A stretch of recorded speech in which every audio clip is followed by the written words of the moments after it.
1 जुलाई की सुबह तेल अवीव के हकीरिया में एक और इमरजेंसी मीटिंग होती है जहां ब्रिगेडियर जनरल अलग अलग मिलिट्री प्लान प्रेजेंट करते हैं। पहला प्लान ये था कि लेक विक्टोरिया के थ्रू नेवल कमांडोज छुपकर एयरपोर्ट तक पहुंचें और ओल्ड टर्मिनल में घुसकर हाईजैकर्स को मार दें। दूसरा प्लान ये था कि पैरा ट्रूप्स को ऊपर से ड्रॉप किया जाएगा और वो सीधा अटैक करेंगे। तीसरा प्लान ये था कि एक सिविलियन प्लेन के थ्रू अंडरकवर कमांडोज भेजे जाएंगे जो नॉर्मल पैसेंजर्स की तरह ट्रेवल करते हुए अंदर घुसेंगे और अपना ऑपरेशन एग्जीक्यूट करेंगे। लेकिन इन तीनों प्लान्स को रिजेक्ट कर दिया जाता है। वजह ये थी कि एंटी तो स्ट्रॉन्ग थी इनकी, लेकिन एग्जिट स्ट्रेटेजी बहुत ही वीक थी। किसी ना किसी तरह ईदी अमीन के कॉपरेशन पर डिपेंड कर रहे थे और उस पर बिल्कुल भी ट्रस्ट नहीं किया जा सकता था। इसलिए ब्रिगेडियर जनरल डैन और टाइम मांगते हैं ताकि एक बेटर प्लान बनाया जा सके।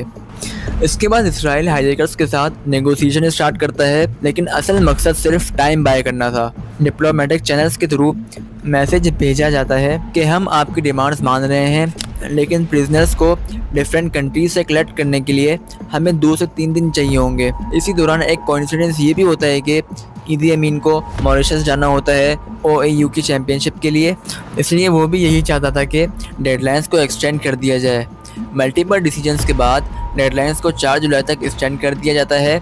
इस एक्स्ट्रा टाइम का इसराइल बहुत ही स्मार्ट तरीके से यूज़ करता है। इंटेलिजेंस टीम को पता चलता है कि एंटेबी एयरपोर्ट का ओल्ड टर्मिनल जो है एक इसराइली कंस्ट्रक्शन कंपनी ने बनाया है, तो उनको फ़ौरन बुलाया जाता है और पूरा लेआउट हासिल किया जाता है, जिसमें entry points, exit routes, corridors और हर छोटी से छोटी डिटेल भी शामिल होती है। पेरिस भेजे गए पैसेंजर्स से भी इंटरोगेशन करके डिटेल्स कंफर्म की जाती हैं। इन सब को कंबाइन करके एक एग्जैक्ट फिजिकल मॉडल बनाया जाता है जहां पर कमांडोज प्रैक्टिस करते हैं। फिर एक फाइनल प्लान रेडी होता है। इस प्लान में डिसाइड होता है कि एक large commando team secretly Uganda जाएगी, बिना किसी को बताए एयरपोर्ट पर लैंड करेगी, पूरा कंट्रोल लेगी, हाईजैकर्स को एलिमिनेट करेगी और हॉस्टेजेस को रेस्क्यू करके वापस ले आएगी। इस प्लान की सबसे इम्पोर्टेंट चीज थी स्पीड। हर स्टेप को एग्जैक्ट टाइमिंग के साथ डिजाइन किया गया था, इसलिए इस ऑपरेशन का नाम रखा गया था ऑपरेशन थंडरबोल्ट, क्योंकि इसी बिजली की रफ्तार से इनको ये ऑपरेशन एग्जीक्यूट करना था। 3 जुलाई 1976 की शाम को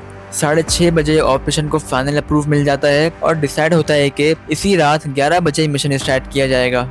इसराइल इस मिशन के लिए C-130 एयरक्राफ्ट को सिलेक्ट करता है जो हैवी लोड और शॉर्ट रनवेज के लिए परफेक्ट थे। इन प्लेन्स में कमांडोज के साथ साथ व्हीकल्स भी लोड किए जाते थे, जिसमें ब्लैक मर्सिडीज और लैंड रोवर गाड़ियाँ शामिल होती हैं। मिशन स्टार्ट होता है और प्लेन शर्म एल शेख से उड़ते हैं।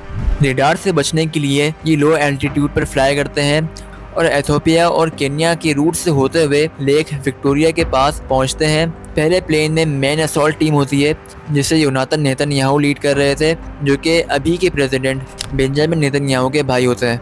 आगे चल के इसी वजह से बेंजामिन नेतन्याहू इस मिशन की वजह से मेन तौर पे इसराइल के प्रेसिडेंट बनते हैं। कहानी पर वापस आते हैं। प्लेन बिल्कुल साइलेंट मोड में लैंड करता है, लाइट्स बंद होती हैं और इंजन्स का नॉइस कम करने के लिए 2 इंजन को बंद किया जाता है। जैसे ही प्लेन लैंड करता है उससे ब्लैक मर्सिडीज और लैंड रोवर निकलती है। ये व्हीकल्स बिल्कुल ईदी अमीन के कॉन्वे जैसी होती हैं, same number plate, same flag, सब सेम।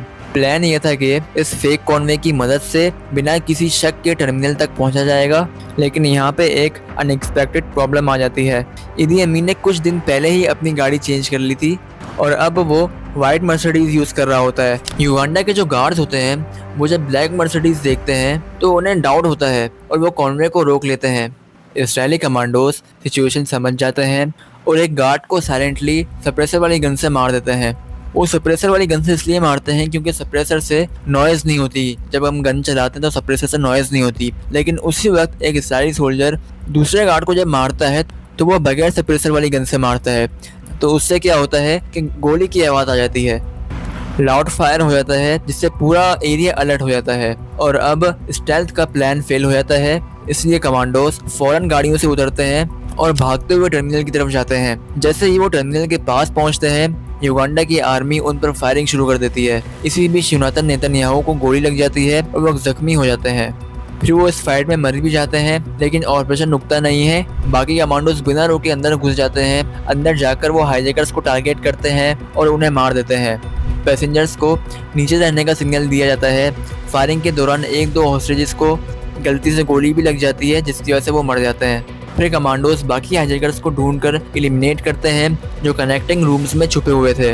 कुछ ही मिनट्स में पूरा एरिया क्लियर हो जाता है। कमांडोज अपनी टीम को सिग्नल देते हैं और होस्टेजेस को बाहर निकालना स्टार्ट कर देते हैं, लेकिन धीरे धीरे सब पैसेंजर्स को सही सलामत प्लेन्स तक पहुंचा दिया जाता है। इसके बाद इजरायली कमांडोज युगांडा के फाइटर जेट्स को भी डिस्ट्रॉय कर देते हैं ताकि कोई उनका पीछा ना कर पाए। फिर तमाम प्लेन्स होस्टेजेस को लेकर वहां से निकल जाते हैं और केनिया में लैंड करके रिफ्यूल होते हैं और फिर वापस उड़ जाते हैं। ये पूरा मिशन टोटल 53 मिनट्स में हुआ था। जब ये लोग वापस इसराइल पहुंचते हैं तो पूरा मुल्क उनका हीरो की तरह इस्तकबाल करता है। योनातान नेतन्याहू को नेशनल हीरो डिक्लेयर किया जाता है। ये मिशन आज भी दुनिया के सबसे बोल्ड और डेयरिंग रेस्क्यू ऑपरेशन में से एक माना जाता है, जहां एक कंट्री ने हज़ारों किलोमीटर दूर तक अपने लोगों को बचाया और वो भी इतने प्रिसाइज प्लानिंग और स्पीड के साथ कि दुनिया हैरान रह जाती है। तो ये थी पूरी कहानी ऑपरेशन थंडरबोल्ट की। तो आज की इस वाली वीडियो में इतना ही है। मिलूंगा आपसे इसी तरह की किसी इन्फॉर्मेटिव वीडियो में। Thank you.